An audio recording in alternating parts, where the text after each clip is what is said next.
Hello everyone, मैं हूँ मीनाक्षी और आप देख रहे हैं मीनाक्षी डेली लाइफ।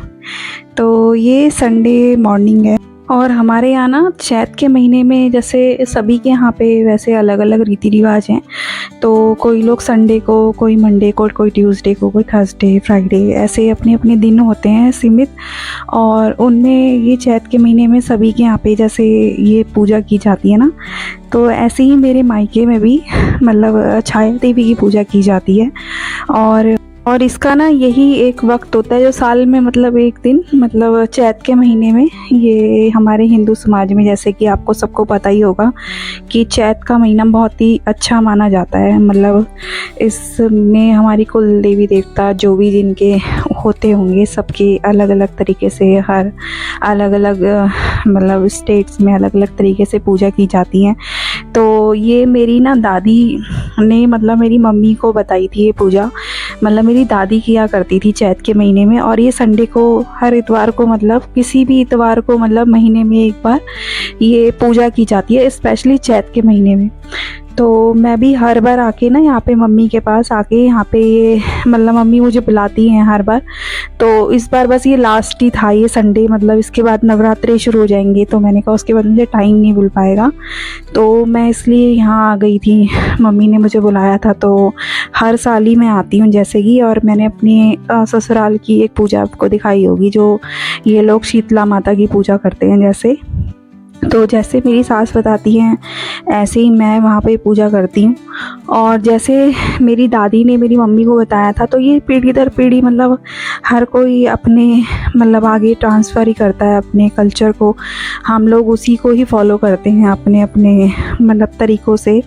तो मेरे मायके में मतलब मेरी मम्मी को ना मेरी दादी ने एक चांदी का एक मतलब छत्तर है, जैसे एक यंत्र बोलते हैं जिससे छाया देवी का, तो वो मेरी मम्मी को उन्होंने दिया था। तो वो फिर उनको पूजा बताई थी कि उनके बाद ना वो इस चीज़ को फॉलो करेंगी और इस चीज़ को आगे बढ़ाएंगी पीढ़ी दर पीढ़ी।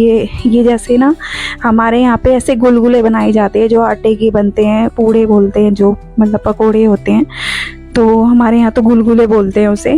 तो वो पकोड़े तो सभी के यहाँ पे बनते हैं, तो वो मतलब बनाए जाते हैं। और उसमें ना एक मतलब इस पूजा में ना मेरी मम्मी को जैसे दादी ने ये चांदी का एक यंत्र, और ये एक भटकी दाल होती है जो उत्तराखंड के लोगों की ना उनको पता होगी, तो वो भटकी दाल और चौलाई होती है, और जौ के दाने, तिल और फूल, मतलब ये प्लेट में जो डाल रखे है ना, वो मैं अभी आपको दिखाऊंगी। तो वो ना मम्मी को मतलब मम्मी इस पूजा में उसका करती हैं यूज, वो दादी ने जैसे उनको बताया होगा। तो ये जो मैं ना स्पेशली आपको, ये हम आरती कर रहे हैं इस टाइम पे, बस आरती के बाद थोड़ा सा ये ऐसे हम उनको फूल वूल चढ़ाएंगे मतलब यंत्र पे। और ना ये जो दाल मैं आपको बता रही हूँ ना, जो मैं अभी दिखाऊंगी आपको, वो दाल मतलब कई सौ मतलब टाइम से मतलब ये पूजा हो रही है। तो ये दाल जो होगी करीबन 40 साल से ज़्यादा पुरानी दाल है। मैंने तो अपनी दादी को देखा ही नहीं है, मेरी दादी मेरे होने से पहले ही मतलब नहीं थी, तो हमने तो उनको देखा भी नहीं है, सिर्फ मेरे बड़े वाले भाई ने देखी है वो। तो मम्मी को सोचो उन्होंने किसी टाइम पर ये दाल दी होगी, और ये बहुत पुरानी 40-45 साल पुरानी दाल है ये। तो ये दाल सोचिए, अभी हम नॉर्मल अगर दालों की बात करें तो वो दालें तो इतनी जल्दी ख़राब हो जाती हैं, एक साल क्या, एक महीने में ही कीड़े लगने लग जाते हैं, दालों को खाने लग जाते हैं कीड़े। और ये जो दाल और चौलाई है ना, ये सोचिए 40 से 45 साल पुरानी है।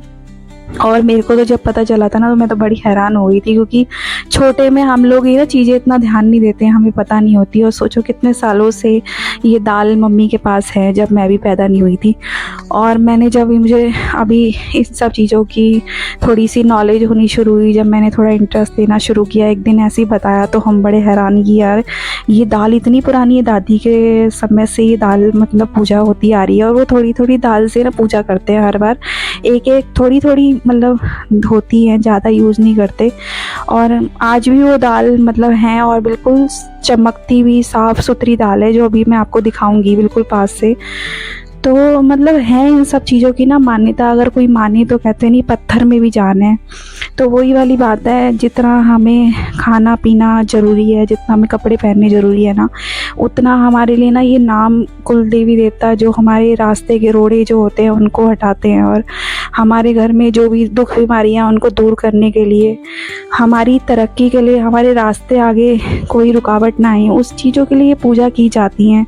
और ये बहुत ही ज़रूरी हैं, और हमें ना पीढ़ी दर पीढ़ी हर कोई ये अपने आगे ट्रांसफ़र करता है इन सब चीज़ों को। तो वही है आगे, अब मम्मी आगे इसको ट्रांसफ़र करेंगी। ऐसी ये चीज़ें आगे बस पीढ़ी दर पीढ़ी चलती रहती है, और हमें हर किसी को सिखानी चाहिए, हमें सीखनी चाहिए। जैसे मुझे सिखाई जाती है मैं वैसे करने की कोशिश करती हूँ, और जब करते हैं तो फिर आगे का ना हमें इन सब चीज़ों में हम थोड़ा सा निपुण होते चले जाते हैं। तो हमें तो बचपन से खैर सिखाई गई हैं ये सब चीज़ें, और हम आगे भी इन सब चीज़ों को ज़रूर फॉलो करेंगे, क्योंकि ये चीज़ें हमारे लिए बहुत ही ज़्यादा ज़रूरी हैं। तो ये बस भाई ना अब हमारे सर के ऊपर से ऐसे अड़ोक के बस ये जो सामान है ना ये ऊपर हम चिड़ियों को मतलब खिला देते हैं, और जो ये पकोड़े भी बनाते हैं ना ये गुलगुले, ये गाय को कुत्ते को हम खिलाए जाते हैं, और ये जो पक्षियों के लिए बस ये चला जाता है, ये जो सामान है ना ये ऊपर हम उनको खिला देते हैं। बस ये ऊपर से ऐसे डाल देंगे छत में, और ये चिड़िया वगैरह ऊपर आके उनको खा लेंगी। तो बस यही है, इस पूजा छोटी सी पूजा होती है, बस इतना सा ही, बस इतना ही मांगते हैं ये हमसे हमारे मतलब कुल देवी देवता, ज़्यादा कुछ नहीं करना होता। ये मम्मी उन्हें बता रही है कि ऐसे कर लेना, तो बस ज़्यादा टाइम नहीं चाहिए होता है, जो थोड़ी देर की ये पूजा होती है, और हम ना इतना वक्त तो उनके लिए निकाल ही सकते हैं अपने बिजी शेड्यूल में से, और ये हमारे लिए बहुत ही ज़्यादा ज़रूरी है। तो ये है वो दाल जो मैं बता रही थी ना, ये भटकी काली दाल होती है, और इसमें जौ और काले मतलब ये तिल होते हैं सफ़ेद, और ये चौलाई होती है, और ये फूल होते हैं, ये होती है वो। और ये दाल और ये जो चौलाई देख रहे हैं ना आप सफ़ेद सफ़ेद गोल गोल सी, ये मम्मी को दादी ने दी थी।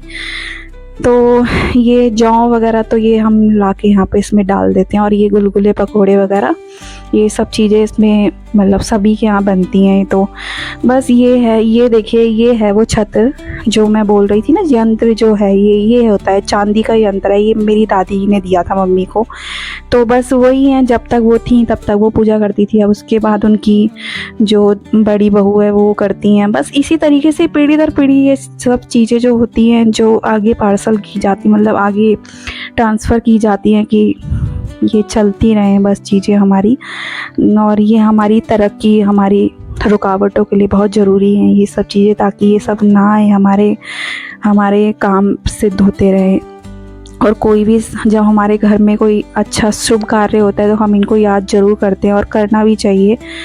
और बस इसी तरीके से ना बस मेरी नवरात्रों की तैयारियां भी शुरू हो गई हैं। तो ये जो कपड़ा है ना ये मैं वृंदावन से लेकर आई थी, तो बस मैं अब उसी को ना मतलब लेस वेस ले बस अब रेडी करने की तैयारी कर रही हूँ बस अब ये, क्योंकि अब नवरात्रे बिल्कुल बस अब शुरू ही हो गए हैं रेडी, बस उसकी तैयारियाँ बस शुरू ही कर दी हैं मैंने। तो बस मैंने सोचा अब मैं मेरे को ना टाइम नहीं मिल पाता है, सोचिए इतने छोटे छोटे से ज़्यादा देर के काम भी नहीं होते हैं, लेकिन इतना काम होता है ना ये भी मतलब जो मेरा काम है बुटीक का, तो उसमें मुझे ना टाइम नहीं मिल पाता। तो मैंने कहा चलो यार अब इसको भी ना करती हूँ, बहुत दिन से पेंडिंग चल रहा था, तो यहीं पे आके मेरे को थोड़ा सा वक्त मिला था मम्मी के पास, तो मैं बस यही इसको मतलब कपड़े को ना अब लेस लगाऊंगी और आपको दिखाऊंगी ये कितना सुंदर लग रहा है कपड़ा। तो बस ये मैंने इसकी जो एक्स्ट्रा फैब्रिक था वो मैंने निकाल दिया, और ये मैंने अभी किसी और उसमें ऐड करा था कपड़ा ना थोड़ा सा ज़्यादा, जिससे आसन बन जाए, और बैग मतलब जो मैं बनाऊंगी ना ड्रॉप मतलब पीछे का जब चौकी लगाएंगे तो उसके पीछे सजावट के लिए मैं इसे यूज करूँगी। तो मैं इसमें ना ये मेरे पास लेस पड़ी थी, मेरे पास काफ़ी सारी लेसेस हैं, तो मैं मतलब मेरे को बाहर से ख़रीदने की इस पर ज़रूरत नहीं पड़ी। तो ये सब देखिए मैंने ये कपड़ा लगाया था और मतलब बनाया है, तो ये चौड़ा गोटा पत्ती मैं इसमें यूज़ कर रही हूँ, बहुत सुंदर लग रहे थे ये बनने के बाद। और ना यही होता है देखो अपने पास ये कला होती है ना तो आप कुछ भी कर सकते हैं।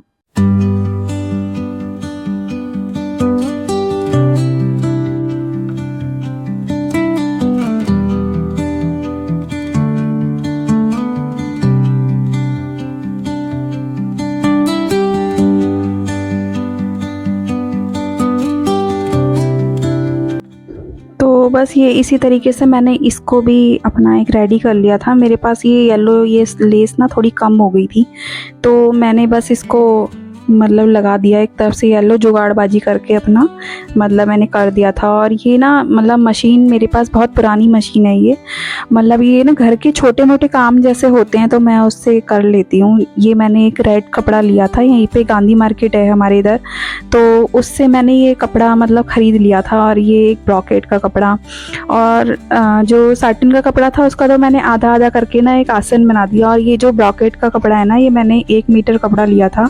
इसमें मैंने सोचिए मेरा एक मंदिर है बहुत बड़ा, मतलब फरीदाबाद में जो मंदिर है ना, उसके लिए एक आसन और एक छोटी चौकी, एक बड़ी चौकी, मैं 2 चौकियाँ लगाती हूँ। एक में मैं कलश और वो रखती हूँ जौ के, मतलब जो लगाती हूँ ना मैं, तो वो रखती हूँ। और एक में माता की प्रतिमा वगैरह हम जो सामान रखते हैं अपनी भोग वगैरह, तो 2 चौकी रखती हूँ। तो उसके लिए सोचिए एक छोटी चौकी, एक बड़ी चौकी और एक ये ड्रेस और एक बड़ा मतलब आसन जो मंदिर में मैं लगाऊंगी। सोचिए 1 मीटर कपड़े में से मैंने ये सब रेडी कर लिया। ये देखिए मैं घर पे ही माता की ना, मेरे पास एक तांबे की प्रतिमा है बहुत सुंदर सी, 1 नंबर की है वो, तो उसके लिए छोटी सी बस ड्रेस मैंने बनाई थी। बहुत सुंदर सुंदर ड्रेसेस बनाई है, मैं आगे अपना नवरात्रि सीरीज़ में अपने शॉर्ट्स में मैं आपको दिखाती ही रहूँगी क्या क्या ड्रेसेस मैंने 9 दिन के लिए उनके लिए तैयार करी हैं। तो ये बहुत सुंदर सी ना ये ड्रेस भी मेरी तैयार हो गई थी। और बस ये इसी तरीके से बस ये एक ड्रेस है, मैं मतलब आगे दिखाऊंगी आपको। तो ये देखिए मेरे कितने सारे ना आसन मैंने घर में ही रेडी कर लिए हैं। यही फ़ायदा होता है, देखिए अपनी कला आपके हाथ में है ना, आप थोड़े क्रिएटिव बनिए। हर छोटी छोटी चीज़ के लिए ना किसी पे डिपेंड रहने की ज़रूरत नहीं होती है। थोड़ा बहुत ये काम हर किसी को बोरिंग भी लगता होगा किसी किसी को, लेकिन यार ये बोरिंग नहीं है। थोड़ा क्रिएटिव बनो हर चीज़ के लिए, छोटी छोटी चीज़ों के लिए बाहर कहाँ डिपेंडेंट रहोगे आप। बाहर एक छोटी सी मशीन अपने घर में रख लो, ये उषा जॉनसन आप मशीन ले सकते हैं। ये मशीन इतनी बढ़िया है ना, इससे एम्ब्रॉयडरी पिको वगैरह ये सिलाई बहुत अच्छे से हो जाती है और अच्छी है, हल्की मशीन है। मशीन में मतलब कोई परेशानी नहीं है, आराम से आप चला सकते हैं, कोई झंझट नहीं है। अभी मैं इसका रिव्यू दूंगी बाद में, आपको फंक्शन दिखाती हूँ। देखिए मैंने ना इसमें देखिए कितनी प्यारी प्यारी लेसेस बना के ये सारे आसन ना घर में रेडी कर लिए हैं। आप कोई मुझे बाहर से ना बार बार ये 50-50, 70-70, 80-80 रुपये में ना इतने गंदे कपड़े देते हैं और लेस भी कोई खास नहीं होती है, ऐसी एक बार में धोने के बाद कोई ज़्यादा खास रह नहीं जाती हैं। तो अपने घर में इस तरीके के आसन बनाइए अपने घर में। देखिए मैंने ये ग्रीन कलर का लगा लिया, थोड़ा डिफरेंट हो गया, गोल्डन एंड ग्रीन दोनों मतलब बॉर्डर लगा के मैंने ये साटिन के कपड़ों में। और 70, 80, 90, 100 रुपये तक के कपड़े आ जाते हैं। सोचिए 2 आसन बन गए। कहाँ आप 70-80 रुपये का एक लेकर आओगे और वो एक धुलाई में हो जाएगा बराबर। और ये 150 रुपये का मैंने कपड़ा लिया था, इसमें तो सोचो मैंने कितनी सारी चीज़ें निकाल के आपको दिखा दी। तो यही होता है, फ़ायदा भी होता है काफ़ी, और अपना करा हुआ काम ना अलग ही दिखता है और उसमें एक अलग ही खुशी होती है। तो थोड़ा क्रिएटिव बनिए। ये देखिए एक छोटा चौकी का आसन, एक बड़ी चौकी का आसन, ये मैंने थोड़ा सा ना दूसरी उल्टी साइड से इसको लगा दिया, लेस को थोड़ा और अलग सा लगेगा। एक तरफ वो डार्क रेड रखा है, एक तरफ से हल्का गोल्डन रेड हो गया, तो ये उल्टी साइड से मैंने इसे लेस लगाई थी, तो ये भी प्यारी लग रही थी। और अब जब ये लगाऊंगी ना अपनी चौकियों में लगाऊंगी तब देखना ये कितने सुंदर लगेंगे। तो यही है बस, अपनी हाथ की कला इसी को बोलते हैं। थोड़ा क्रिएटिव होना बहुत ज़रूरी है और अच्छा लगता है, अपने माइंड को भी सुख देता है। फालतू की इधर उधर जाके इधर उधर बैठना, इधर उधर गप्पे मारना, उससे क्या होता है। अपने घर में ऐसे काम करिए, क्रिएटिव बनिए, माइंड भी अच्छा रहता है और अपने आप को भी जब हम ये सब चीज़ें सजाते हैं तो और खुशी मिलती है। तो ये भी एक उनकी चोली है, मैं इसको भी ना जब उनको पहनाऊंगी तब दिखाऊंगी आपको। इसमें अभी एक टिच बटन लग जाएगा जिससे मतलब लॉक हो जाती है। और ये देखिए बस हो गया मेरा काम रेडी, और इतने सारी मेरी ये आसन ड्रेस वगैरह सब रेडी हैं माता के लिए। बस अब ये जो मशीन है ये आपको बता देती हूँ, ये आगे पीछे करने के लिए जैसे फुट को जैसे मशीन में, और इसमें ना फंक्शंस दे रखे हैं। ये आप एम्ब्रॉयडरी के लिए अलग अलग जो भी आपको स्टिच चाहिए वो सब ये इसमें दिए रहते हैं। इसमें इंटरलॉक हो जाता है, ये एक्सीलेटर है। और बस इसी तरीके से ना इसमें कई अलग अलग तरीके के एम्ब्रॉयडरी वगैरह की ऑटोमेटिक मशीन है, फुल्ली आराम से आप इसका यूज़ कर सकते हैं। इसमें ऐसे बॉक्स दे रखा है, इसमें आप अपना सामान रख सकते हैं। तो बस यही है, मेरी तैयारियां अभी लगातार चली रही हैं। अब कल एक नेक्स्ट वीडियो आपके लिए जल्दी से मैं लाने वाली हूँ शॉपिंग का, और मैंने क्या क्या और सामान ख़रीदा है। तो मेरे वीडियो को अगर प्लीज़ सपोर्ट कीजिए, थोड़ा लाइक कर दिया कीजिए, सब्सक्राइब कर दीजिए और इन्फॉर्मेटिव वीडियो के लिए। तो बस मैं आपसे लगातार मिलती रहूँगी अपने अच्छे इन्फॉर्मेटिव वीडियो के। चलिए बाय।